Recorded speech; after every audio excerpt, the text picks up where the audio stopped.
Hello viewers, welcome back to your channel life style of నిష్ఠ. ఎలా ఉన్నారు? అంతా బాగున్నారా? ఈరోజు వీడియో కార్తీక పురాణం అధ్యాయం 30 రోజు అమావాస్య. సర్వదేవతలను పితృదేవతలను స్మరించి పూజ చేయాలి. పగలు ఉపవాసం ఉండాలి. ఉసిరి తినకూడదు. పితృదేవతలకు ప్రీతికరమైన వస్తువులు దానం ఇవ్వాలి. దీపారాధన చేసి కొబ్బరికాయ కొట్టి నమస్కరించాలి.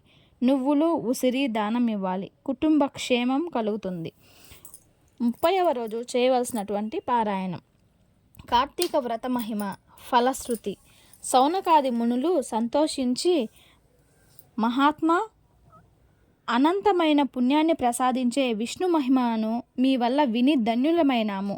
కానీ కలియుగంలో మానవులు సంసార బంధాలలో చిక్కుకొని బాధలు పడుతున్నారు. అలాంటి వారు సులభంగా తరించి ముక్తి పొందుటకు ఏదైనా దారి ఉందా అని అడిగారు.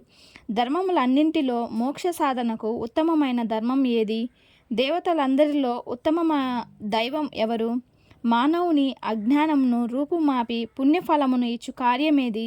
ప్రతి క్షణము మృత్యువు వెంబడించుచున్న మానవులకు సులభంగా మోక్షం పొందగల ఉపాయం ఏది తెలియచేయమని కోరారు.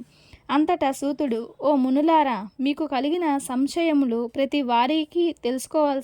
వారు తెలుసుకోవాల్సినటువంటి విషయం. కలియుగంలో మానవులు మందబుద్ధితో క్షణిక సుఖంతో సంసార సాగమును దాటుకొని మీరు అడిగిన ప్రశ్నలు వారికి మోక్ష సాధనము కాగలవు. కార్తీక వ్రతము శ్రీమన్నారాయణకు ఇష్టమైన వ్రతము. ఈ గొప్ప వ్రతమహిమ వర్ణించుట నాకు సృష్టికర్త అయిన బ్రహ్మదేవునికి కూడా శక్యం కాదు. అయినను సూక్ష్మంగా వివరిస్తాను, వినండి.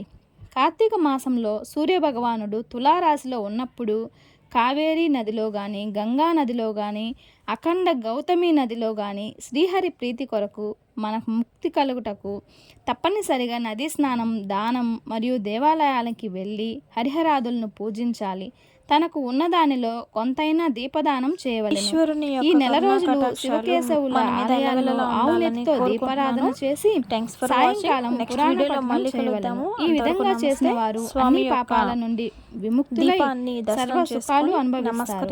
ఇట్లు చేయుటకు శక్తి ఉండి కూడా ఆచరించే వారిని ఎగతాళి చేయుట, వారికి ధన సహాయం చేయు వారికి అడ్డపడిన వారు అనేక కష్టాలు పడి వారి జన్మాంతరమందు నరకంలో పడి నానా హింసల పాలు కాగలరు. సంవత్సరంలో వచ్చు అన్ని మాసాల కన్నా కార్తీక మాసం అధిక ఫలమును ఇచ్చును. కార్తీక మాస వ్రతము వల్ల జన్మల నుండి ఉన్న సకల పాపాలు హరించి మరు జన్మ లేక వైకుంఠం చేరుగలరు. కావున ప్రతి మానవుడు తప్పక ఆచరించవలెను. ఇలా నెల రోజులు చేయలేని వారు కార్తీక శుద్ధ పౌర్ణమి నాడు అయినా తమ శక్తి కొలది వ్రతము చేసి పురాణ శ్రవణం చేసి జాగరణ ఉండి మరునాడు ఒక బ్రాహ్మణునకు భోజనము పెట్టినచో నెల రోజులు చేసిన ఫలము సమానమగును. ఈ మాసంలో ధనము, ధాన్యం, బంగారం, గృహం, కన్యాదానాలు చేసినచో ఎప్పటికీ తరగని పుణ్యం లభించును. ఈ కథ చదివిన వారికి, వినిన వారికి శ్రీమన్నారాయణి సకల ఐశ్వర్యాలు అనుగ్రహిస్తాడు. తరువాత వైకుంఠ ప్రాప్తి కలుగచేస్తాడు. స్కంద పురాణాంతర్గత వశిష్ఠ ప్రోక్త కార్తీక మహత్య మండలి త్రింశోధ్యాయం అంటే 30వ రోజు చివరి రోజు పారాయణం పూర్తి అయినది. చూశారు కదండి, ఇది ఈరోజు వీడియో. కార్తీక పురాణం అధ్యాయం 30 అన్నమాట. ఈ ఈశ్వరుని యొక్క కరుణా కటాక్షాలు మన మీద ఎల్లవెల్లలా ఉండాలని మనస్ఫూర్తిగా కోరుకుంటున్నాను. ఇంకా మన ఛానల్ని ఎవరైనా సబ్స్క్రైబ్ చేసుకోకపోతే సబ్స్క్రైబ్ చేయండి, లైక్ చేయండి, షేర్ చేయండి.